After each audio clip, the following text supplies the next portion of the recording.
2021 সালে বিশ্ব মানবাধিকার দিবসে দেশনেত্রী বেগম খালেদা জিয়ার মুক্তির জন্য ঢাকায় একটি সেমিনার করেছিলাম।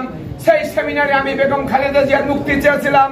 সেই অনুষ্ঠান থেকে সেমিনার থেকে বের হতে এই গেটে আমাকে আইন শৃঙ্খলা বাহিনী আমাকে পিছনে হ্যান্ডকাপ লাগিয়ে চোখ বেঁধে কোথায় ধরে নিয়ে গিয়েছিল।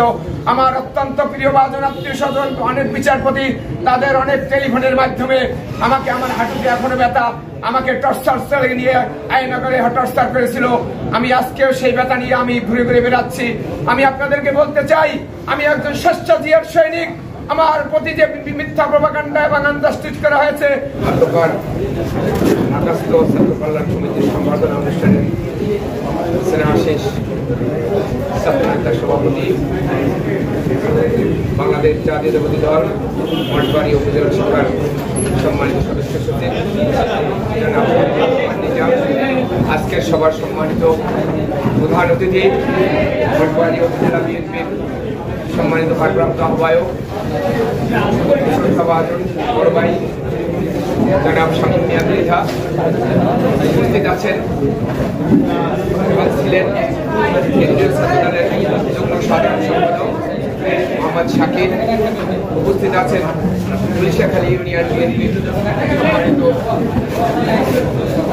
সাধারণ সম্পাদক মোহাম্মদ মোরাদ শাহিদ, উপস্থিত আছেন আজকের সভার বিশেষ করে ছাত্র কল্যাণ সমিতির নবনির্বাচিত সভাপতি এবং সাধারণ সম্পাদক, আমার সামনে উপস্থিত বাংলাদেশ জাতীয়তাবাদী দল মঠবাড়ি উপজেলা শাখার বিএনপির নেতৃবৃন্দ, যুবদল, ছাত্রদল, স্বেচ্ছাসেবক দল ও সকল অঙ্গ সংগঠনের সম্মানিত নেতৃবৃন্দ, আজকে শুরুতেই আমি বক্তব্য শুরুতেই সম্মানিত নবনির্বাচিত কমিটিদের কাছে আহ্বান করব এবং অনুরোধ করব আপনারা আপনাদের সংগঠনের মাধ্যমে পৃথিবীতে মানবতার কল্যাণে শহীদ রাষ্ট্রপতি জিয়াউর রহমানের 19 দফা কর্মসূচি বাস্তবায়নে এবং দেশনায়ক তারেক রহমানের 31 দফা কর্মসূচি বাস্তবায়নে মানুষের পাশে থেকে মানুষের হৃদয়ে কেড়ে নেবেন।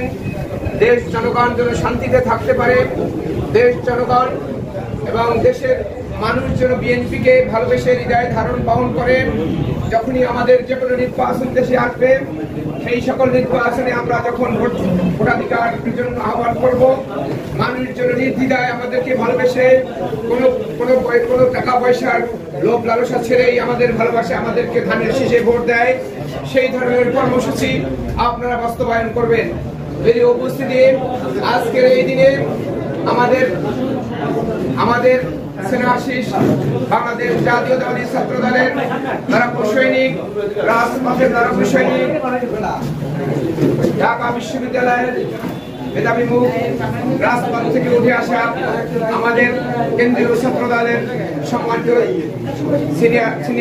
সম্মানিত সহসভাপতি জনাব মামুন বিল্লাহ সাহেবের কথা না বললেই নয়। আমি যখনই ঢাকায় গিয়েছি আমি একটি সংগঠনের আন্তর্জাতিক প্রবাসী মানবাধিকার ফাউন্ডেশনের একটি পদে আছি, চেয়ারম্যান হিসেবে কাজ করেছি। আমি বিগত দিনে দেখে এসেছি এই মঠবাড়িয়া তথা ঢাকাস্থ বিভিন্ন জায়গায় আমি দেখেছি হাজারো ছাত্রদের সমারোহে বিভিন্ন অনুষ্ঠান আয়োজন করেছেন। আমি হৃদয়ের সাথে আমি গর্বের সাথে স্মরণ করছি সেই মামুন বিল্লাহর নাম। ভবিষ্যতে মঠবাড়িয়ার যে কোনো কর্মসূচিতে শহীদ জিয়ার আদর্শ সৈনিক, শহীদ জিয়ার 19 দফা কর্মসূচি বাস্তবায়নের এবং তারেক রহমানের 31 দফা কর্মসূচি বাস্তবায়নে মঠবাড়িয়ার কৃতি সন্তান মামুন বিল্লাহকে সামনে রেখে আপনারা এগিয়ে যাবেন। আমরা যে কোনো দুর্যোগ ব্যবস্থাপনায়, যে কোনো সমস্যায়, যে কোনো বিপদ আপদে মঠবাড়িয়ার বাংলাদেশ জাতীয়তাবাদী দল বিএনপির পক্ষ থেকে আপনাদেরকে আহ্বান করব, ছাত্র দল, যুব দল, স্বেচ্ছাসেবক দল এরকম একজন মানবিক নেতার পাশে গিয়ে আমরা মঠবাড়িয়াকে এগিয়ে নেব। প্রিয় উপস্থিতি, এই শুভক্ষণে যে কথা না বললেই নয়, আজকে শামীম মৃধা এবং মামুন বিল্লাহর নেতৃত্বে বিগত প্রায় 10 বছর যাবৎ এই মঠবাড়িয়ার রাজনীতিতে আমি সক্রিয় ভূমিকা পালন করেছি। প্রিয় উপস্থিতি, আপনারা দেখেছেন বিগত এই পুরনো অফিসে যেদিন আমাদের আন্দোলন সংগ্রামের চরম তুঙ্গে অবস্থায় ছিল, তখন এই বাংমাটবাড়িয়ার পুলিশ এসে আমাদের বিদ্যুৎ লাইন বন্ধ করে দিয়েছিল। সেই ইতিহাসের কথা বলি নাই। সেই দিন আমি রণাঙ্গনের মতো কঠিন হুঙ্কার নিয়ে আমি এবং শামীম মৃধা বলেছিলাম, আপনারা ইসে থাকেন। পুলিশকে আমি হুঙ্কার দিয়ে বলেছিলাম, আপনারা দূরে সরে যান। আমি একজন মানবাধিকার চেয়ারম্যান হিসেবে বলছি, আমাদেরকে আজকে মিটিং করার সুযোগ দেন। সেই দিনেও আমি আশ্বস্ত করেছিলাম, সেই সুদিন আসবে, আপনারা বেগম খালেদা জিয়া এবং তারেক রহমান এই দেশের হাল ধরবে, আমি আশ্বস্ত করেছিলাম। আমিও আরেকটি কথাই বলবো, প্রিয় উপস্থিতি, যখন 21শে আগস্ট আমরা আন্দোলন সংগ্রামে শামীম মৃধা এবং মামুন বিল্লাহর নেতৃত্বে আন্দোলন সংগ্রামে গিয়েছিলাম, তখন সেই দিন গুলিবিদ্ধ অবস্থায় আমাদের মুসা মেম্বার 71 হোটেলের সামনে এবং আমি ওই বাম হাতে গুলিবিদ্ধ হয়েছিলাম রাবার বুলেটে।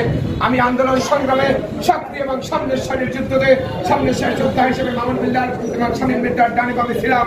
কিন্তু কিছু কুচক্রী মহল আমার বিরুদ্ধে আন্তর্জাতিক প্রবাসী মানবাধিকার ফাউন্ডেশনের বিভিন্ন স্থানে আমি যখন বিভিন্ন ত্রাণ বিতরণ, বিভিন্ন সভা সমাবেশ, প্রবাসীদের লাশ আনতে আমি অতন্ত্র প্রহরী হিসেবে মানবতার কল্যাণে কাজ করে এসেছি। সেই সুবাদে প্রবাসী কল্যাণ মন্ত্রণালয়ে আমার বিভিন্ন মন্ত্রীর সঙ্গে দুই একজন মন্ত্রীর সঙ্গে দুই একটা ছবি আছে বিভিন্ন প্রোগ্রামে। কিন্তু আমি হলফ করে বলতে পারি, কোন আওয়ামী লীগ, কোন যুবলীগ, কোন ছাত্রলীগ বা আমাদের বিএনপি অঙ্গ সংগঠনের কোন নেতৃত্ব বলতে পারবে না আমি কোনোদিন জয় বাংলার গান গেছি। আমি আমার শেষ রক্তবিন্দু পর্যন্ত থাকা পর্যন্ত শহীদ জিয়ার আদর্শের সৈনিক হিসেবে যে কোনো মাঠে ঘাটে আন্দোলন সংগ্রামে রক্ত দিয়ে অনেকটি মামলা খেয়ে হাজারবার প্রভাবিত হয়ে আমার 2টি রাত উৎকাটন করা হয়েছে। আমি যখন স্টেশন দিয়েছিলাম, ছাত্রলীগ আমি বাড়িতে আসার পরে আমাকে আন্দোলন করে আমার দাঁত ফেলে দিয়েছিল। আমি সেই লড়াকু সৈনিক। আপনাদের উদ্দেশ্যে বিশ্ববাসীকে জানিয়ে দিতে চাই, আমার বিরুদ্ধে যে প্রোপাগান্ডা করছে, মিথ্যা প্রোপাগান্ডা করছে, আমি যেন আমার এই ধরনের আমার বিরুদ্ধে একটি জেলা থেকে চিঠি দেওয়া হয়েছে, আমি উদারত আহ্বান করব। এই দিনে দেশনায়ক তারেক রহমান এবং বিএনপির কেন্দ্রীয় নেতৃত্বের কাছে আহ্বান করব, আমি যদি শহীদ জিয়ার আদর্শের সৈনিক হয়ে থাকি, আমি যদি রক্ত দিয়ে থাকি, আমার সেই এই ধরনের আমার অ্যান্টাস্টিস করা হয়েছে, আমি আপনাদের কাছে ন্যায় বিচার দাবি করছি। আমি চাই এই অত্র সংগঠন আজকে ঢাকাস্থ মাঠবাড়িয়া ছাত্র কল্যাণ সমিতি আপনাদের কাজ হবে যতদিন বেঁচে থাকবেন শহীদ জিয়ার আদর্শের সৈনিক হিসাবে। যখনই দেখবেন দেশের দুর্যোগ, যখনই দেখবেন মানুষ শোষায় পড়ছে, যখন মানুষ বিপদে পড়বে, মানুষের পাশে দাঁড়াবেন।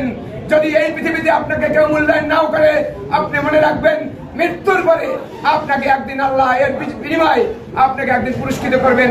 অসংখ্য ধন্যবাদ জানিয়ে রাষ্ট্রপতি জিয়াউর রহমান অমর হোক, তারেক রহমান জিন্দাবাদ, খালেদা জিন্দাবাদ, বাংলাদেশ জিন্দাবাদ, বাংলাদেশ জাতীয়তাবাদী দল জিন্দাবাদ।